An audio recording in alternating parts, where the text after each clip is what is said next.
were done with this. There was no option here. So why be so angry about finding out that there was another woman? Because I was never angry that they were together. I'm angry how they went about it. They lied to my face. I think I'm disappointed with this reunion thus far. I hope part 2 is better because I expected Ikechi to be held more accountable for the words that came out of his mouth. The words he said about this woman, the allegations he labeled against those deserved to be addressed. It shouldn't have just been brushed over. I expected better. And I'm here for Kevin asking Michelle, are you more upset about the fact that this man cheated on you or are you upset about something else? And it's like, yeah, ask her the truth because I think we're all tired. We're all tired of her a year later continuing to play the victim when we all know she's not the victim of the situation. Anyway, hey there, thanks for stopping by. It's Valerie. Welcome to my channel. If you're new here, don't forget to subscribe, click the like button, turn on the notification bell when I upload new videos, and definitely leave a comment. In this episode, I'll be reviewing Married at First Sight, Season 18, Episode 19, The Reunion Part 1. It's hard to believe that this season is over and we're already at the reunion for season 18 for Chicago because I didn't expect it to go that fast. Anyway, everybody is there, so that's a good thing. Everybody's rocked up.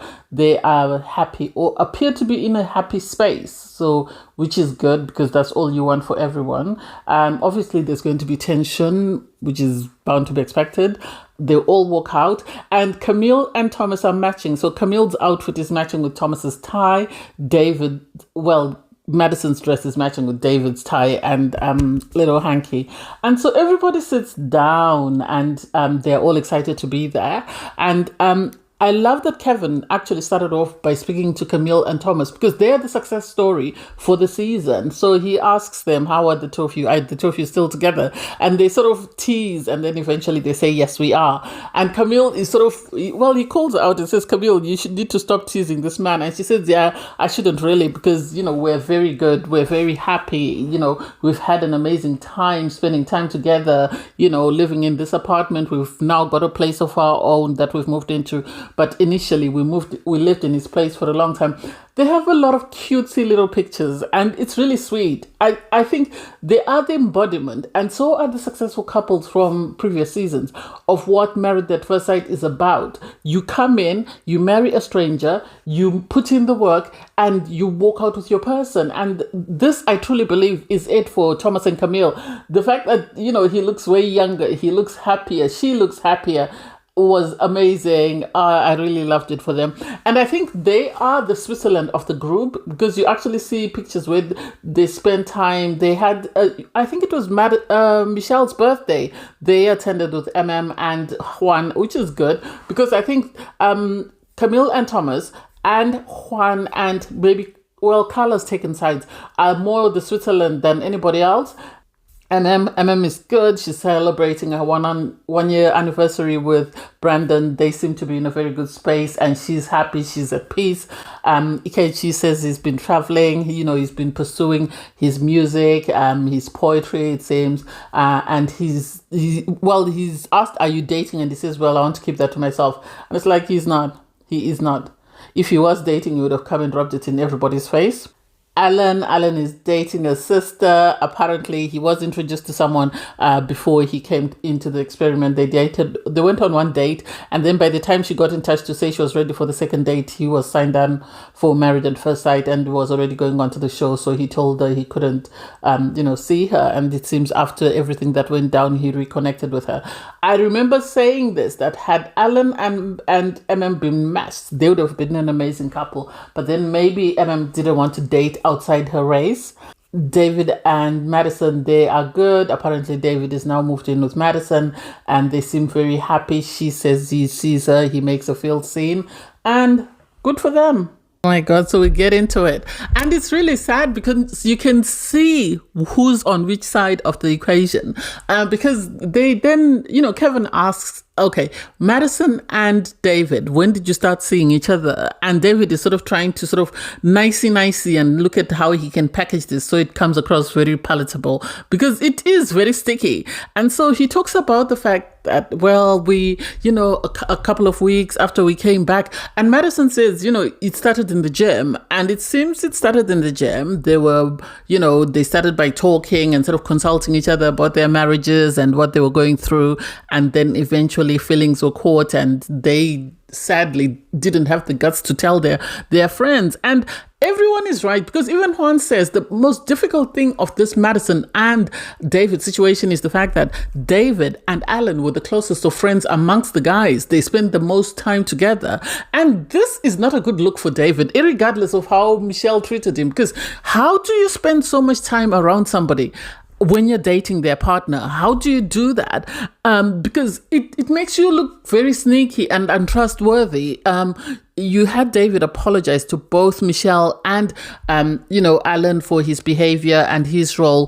Ikechi says apparently he saw it during the honeymoon that David was doing way more stuff than he normally does, because he was trying to sort of, impress Madison. It seems they had a spark right from the start when they met, and this continued to grow until they got to where they were. So Ikechi said that's where he saw it. Everybody feels some type of way. You can tell that there are certain people that are disappointed. You have Thomas and Camille. They are disappointed because they were the closest of friends with David, and they were really cheering for him. You have, Thomas say he was really sort of pleading, David's case and saying David would never do that. Alan did the same thing. So a lot of people feel let down by the situation, which David was wrong for. David was wrong because he should have confided in his friends so that they knew what they were battling for, so that they didn't look like idiots. Because everybody says, they feel some type of way, and everyone in the group, except Michelle, in my opinion, is entitled to feel how they feel. I don't know why Carla has decided to take sides, whether it's because she's friends with Michelle or not. I don't think she should have taken a side. I don't think Michelle is an angel. Alan spoke his truth, and I'm happy he spoke his truth. What do I think of the whole situation? It seems they've moved in together. They've bought a property that they're using as an investment property. Do I think they will work? I don't know. Apparently, someone saw them together. They were dating. They seemed very happy. They've been together for a year. So I think had they been honest in what they were looking for in a partner during the casting process, they might have been matched with one another. Because David actually says he wished Madison had been the woman that walked down the aisle to him. And to some extent, I wish she was the woman that had walked down the aisle to David, because then they would have saved everybody all this heartache. Because now you have people feeling some type of way. Michelle wanting an apology, Michelle wanting to be right, Michelle wanting to whatever, doesn't make sense. And I'm surprised that we skipped past a comment that Madison made, that she asked Michelle, why are you so interested when you don't like this man? And apparently Michelle said, we're on a reality TV show. So this sort of hints to what David said, that she said she's not interested in what David gets up to, whether he's seeing Madison or not. So Michelle did this for storyline. Michelle did this for empathy. That's all I can think. So we have everyone come out, individually or as couples. And I'm happy that they started this with the success story with Camille and Thomas. Camille and Thomas were the success story of the season. So they covered quite a number of topics, which I loved. They spoke about, the swag meter. Camille says, can you see him? He looks amazing. He looks amazing. She's constantly rubbing her husband. She's constantly touching him. And Kevin also said that, it takes a good woman to bring out the best in a man. And I've said this before, I'll say this again. When people complain that, I don't like his hair, I don't like the way he dresses, you can change that. And Camilla is living proof of it. I remember Christine did the same thing with Keith. Keith was a totally different man after he married Christine. So I am happy that they were both able to sort of accept that, and sort of Thomas was flexible enough to allow Camille to give him the swag. She says his swag meter is off the charts, and she's happy with that. We saw a little clip of their little shopping experience. Apparently they're celebrating 1 year anniversary, and they went to London, and they had an amazing time in London. You can see, the Big Ben and everything. That was cute. I think it's important for people, especially if they're newly married and they've married a stranger, to travel and see the world and sort of see how they cope outside of their usual experience. Thomas is very happy. Camille is very happy. They covered the topic of being mixed race, because both of them are of mixed heritage. And so that was interesting to see that Kevin was able to pick on everything that covered Camille and Thomas's journey during their experience. They spoke about the lingerie, Camille, saving the lingerie. And she said she saved it because she wanted to make sure that this is the right guy. She just didn't want to put it on and then things don't work out. And also we got to see a never before seen clip of them when they went to a parenting class. I think the producers had tried to put them in messy situation after messy situation. And when they didn't get what they wanted, this is why they sent them to the parenting class. I wish we had actually seen that during the season because it's one of the cutest things ever. Camilla and Thomas have both said they wanted children, and I think because of their age gap, I think I've forgotten, I think he's 41 and she's 35 or 31 or something like that.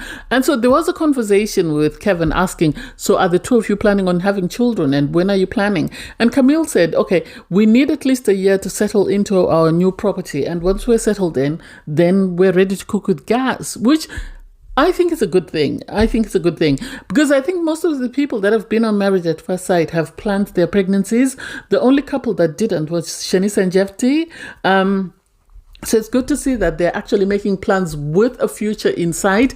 Camille is so happy with her husband. The fact that she keeps sort of reaffirming him and sort of speaking positivity into him. I think she's seen a lot of people dragging her on the internet, saying that she doesn't appreciate this man. So I'm happy that she really showed that she appreciates this man. She values this man. She's happy to be with this man. And so it was cute to see. Thomas himself is a steady hand. I love him. I think Thomas reminds me of Vincent, and he reminds me of Zach from Love Is Blind, in the sense that there are people that went into the experiment looking for their partner. When they were matched with someone who they saw had the qualities they wanted in a wife, they took it and they ran with it and they never looked back. And I think Thomas and Camille are sort of bringing us back to the essence of what Married at First Sight was before we started getting these cloud chasers, because they went in looking for a life partner. They found someone, put in the work, and they're happy to be standing beside that person. They didn't do anything to embarrass the person. They didn't do anything to sort of bring down the person during the experience, which I really love. Next up is Ikechi and MM. I'm disappointed. I really am. Because they discussed the physical intimacy, they discussed the allegations, they discussed the fact that men are intimidated by MM. But I would have loved an apology, a heartfelt apology from this man to MM because of the allegations that he made. Yes, MM is right to say it was hot and cold. He put his hand in a crotch on the honeymoon and then suddenly woke up and said he didn't want anything to do with her. And so apparently, according to him, it's because he wasn't attracted to her. This is why he didn't want anything to do with her. I call lies on it. I really do. Because why would he put his hand in a crotch if it was a lie? Why would he put his hand? And they speak about the allegations and him calling her very harsh or very, what word did he use? Oh my God, I completely forgot. He called her aggressive. What do I think? I think he should have apologized sincerely, a heartfelt apology, and he should have retracted his allegations if they were not true. He should have retracted them because he made it seem like she jumped on him when she didn't. That apology needed to be heard, and he needed to retract the allegations that he made against this woman, because that could have jeopardized her career. That could have resulted in her being imprisoned, because people could have easily reported it and said, she assaulted this man when he, didn't like her and he decided to move on. And in order to move on, he made the allegations that he did. I expected more from this conversation. I really did. I wish, his feet had been held to the fire a lot more. I wish he had been made to apologize a lot more. And I wish he had found it in himself to apologize. He said he wanted a Michelle Obama as a wife. And it's like, are you a Barack Obama? You're in your 40s and you're still moving from woman to woman to woman. How long are you going to continue this until you find your person? And after watching you on TV, who do you think is going to want you? Because at the end of the day, you wanted someone who's accomplished, someone who's driven, someone who's a go-getter. You got that, and then you treated her like crap. I don't think you're ready for marriage. She, MM says she's happy in her relationship with Brandon, as she's learned to love the person as much as they love her. So she's learned not to overdo anything. And I don't know whether Brandon is the right guy for her, just as much as I don't know whether David is the right guy for Madison. But she's happy. We love this for her. With, Ikechi, he says he's been dating. Is it the truth? I don't know. It could be him trying to save face. He says he's still looking for his Michelle Obama. He's been asked to describe the woman that he wants, and he said he wants Michelle Obama. So Michelle Obama, Ikechi is waiting for you. You have Madison and Alan. They seem to be in a very good space. They really do. They seem to be cordial. They seem to be respectful towards one another. And I think them sort of finding their person or the person that they're with at the moment has really helped heal the wounds that they had. And also Madison taking responsibility and accountability for her actions in regards to the fact that she sat there and watched this man really put in work to try and make this marriage successful. She sat there and sort of watched this man continue to sort of pursue her is what I think was painful for Alan. And so having her come in and sort of apologize to him and sincerely say that I'm sorry that I didn't have the guts to tell you that I'm not feeling what we have, and also that I'm not attracted to you. Alan has always said he had a feeling that Madison wasn't attracted to him.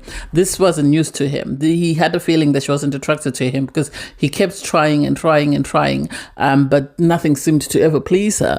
And so him being in this space of anger, he is justified, but also he's justified in sort of wanting an apology, because at the end of the day, he was the victim of this whole situation, because he had a friendship with David, which sadly he's lost because of what's happened. And he also had a friendship and what he thought was a budding relationship with Madison. So I'm happy that she was able to acknowledge that this Alan is a good guy. He's a very good man. And also he tried his best to make this marriage work. Sadly, she didn't try. She brought in the idea that she wishes that, they hadn't had a mixer with the other couples, which I think is justified. I do think so, because I remember in the earlier seasons, people just were kept on their own, and then they started sort of bringing them together as a support system, and we saw how that support system happened in season 17, because they used that support system to take down the producers. And so I get where she's coming from, that at times it's best that they be kept apart. I used to love when they used to send people to different countries on honeymoon. I remember Shanice and Jeff went to Jamaica, and I loved that time because people got to spend time away from the other couples and they got to know their partner without seeing anybody else. And maybe this is what Mavs needs to go back to, that couples don't meet or mix with the other couples until 3-4 weeks after they've been married. At least give them enough time to get to know their partner, give them enough time to try and establish a connection between the two of them, and then you can sort of bring in the mix everybody else. Madison is happy with David. Yes, she would have done the experiment if she knew that the result would end up being with David. She's very happy with David. Alan is happy with his partner. They're sort of asked, would you invite Alan to your wedding? And Alan says, nah. She says no as well. She says it would be awkward. And that's because there's still a lot of tension. It would take a lot of emotional intelligence and a lot of growth on both parties in order for him to be present there and be a supportive friend to David. I think had they at the start told him before he developed feelings for Madison, he might have continued to be friends with David. But because they didn't tell him and they strung him along, this is why he is where he is. And I'm sincerely sorry for him. Have Kevin sit down with the ladies. Everybody is in a very good space. They're happy. They talked about the fact that they still continue to be friends. But it seems even from the way they were sitting, you could tell, because Michelle has always sat on the same side as Carla, and the other three girls were sitting on the same side. And it seems, Camille and Madison are very close because they live around the same area, so they get to see each other more often. Carla, they didn't say where she's living, but they all say they're in a good space. They spoke about the incident at the couples retreat and how everybody felt about that. And so it's brought up, the clip of Carla saying this is grimy. And everybody's entitled to feel how they feel. The girls, Madison, appreciated their honesty in sort of holding her to account. But I think Michelle continues to sort of milk this. She continues to play the victim card in the sense that she wants everybody to empathize with her because her husband cheated on her. She wants everybody to empathize with her because how dare they put her through all this. And yet we all know she didn't like this man from day dot. So the idea that she's making it seem like, Madison stole her man that she was desperately in love with and hopelessly in love with doesn't make sense. She didn't love this man. She had moved on from this man and she needs to keep it stepping. And we are okay with that. The girls say they will continue to talk to one another. Obviously, Madison and Michelle are never going to be the closest of friends because of the David situation, even though Michelle didn't like David. So I don't know. I love that Camille was able to give a resume of the type of guys that both girls are looking for. So the type of guy that not only Carla, but also Michelle is looking for. And it's like, if Michelle hasn't found her person by now, she's not going to find them. I don't mean any harm to her, but because of the way she's carried herself, because of the way she's come across on the show, it's going to be difficult for guys to take her seriously because of how sort of vindictive and malicious she's come across, even though she was the victim with her husband cheating on her. But the way she spoke to him, the way she carried on after she found out, that's the reason why she's going to struggle to find someone. No offense if I'm wrong. So David and Michelle are next to come up. You have them talk about Michelle and how she felt some type of way about David living at home with his parents. Obviously Michelle was disappointed, and I love that Kevin did not shy away from that topic, and he sort of asked her, would anything have changed? And she went no, because she didn't expect to be living at home, be married to someone who was living at home in his 40s. And it's like, did this man not have a savings? It seems he had a savings because he was able to buy an investment property with Madison, so he must have had a savings. It's just Michelle wasn't ready to sort of dig deep and sort of learn more about him. I remember someone saying that she wanted someone who looked more like, like Thomas. And yes, I can agree. She wanted a black man, but she wanted a black man like Thomas. She didn't want a black man like David. And no matter what David had done, I don't think anything would have satisfied her curiosity. I don't think anything would have made her sort of open up to him. And so I love that Kevin sort of brought up facts about the fact that, she didn't treat him very well. She neglected him. He felt isolated. And David was able to sort of agree with that. And Michelle, I don't think this is what she was expecting. I think she expected to come in and be treated as the victim because her husband cheated on her and she didn't deserve to be cheated on. And it's like, nah, I don't think so. They spoke about the cheating and she's asked, are you hurt by the fact that David is with Madison? Because it seemed like there was never going to be a future between the two of you. And she, out of her lips, she said that there was never going to be anything between her and David. So she's not upset that David is with Madison. She's upset about how Madison and David got together. Let's get that right. She's upset that they lied to her. They played in her face. So she wanted to play in this man's face and continue to say everything she said and did. But the moment he went against that and sort of humiliated her, this is why she's this upset. I don't think she's upset that, he's with Madison, as she says. I think she's upset that he made a fool out of her by going out with somebody else and somebody who was actually better than her. I think she would have preferred he go out with anybody else because apparently she had said that she preferred him with So I don't know what it is about Madison that triggers her, that causes her to be this upset with him. So I can't wait to see the continuation of their discussion next week. She says she's upset with Madison because Madison was sitting there and was watching her and listening to her complain bitterly about David and never once said, that she was the woman that he was texting. So she feels betrayed by Madison. And it's like, we never saw this friendship. So the idea that this woman feels, betrayed by Madison doesn't make sense to me. Maybe just me. I don't know. Maybe it's somebody else. I don't know. Anyway, thanks guys for watching. Please don't forget to like, share, comment, and subscribe. And click the link in my video to watch my review from episode 18. Bye guys.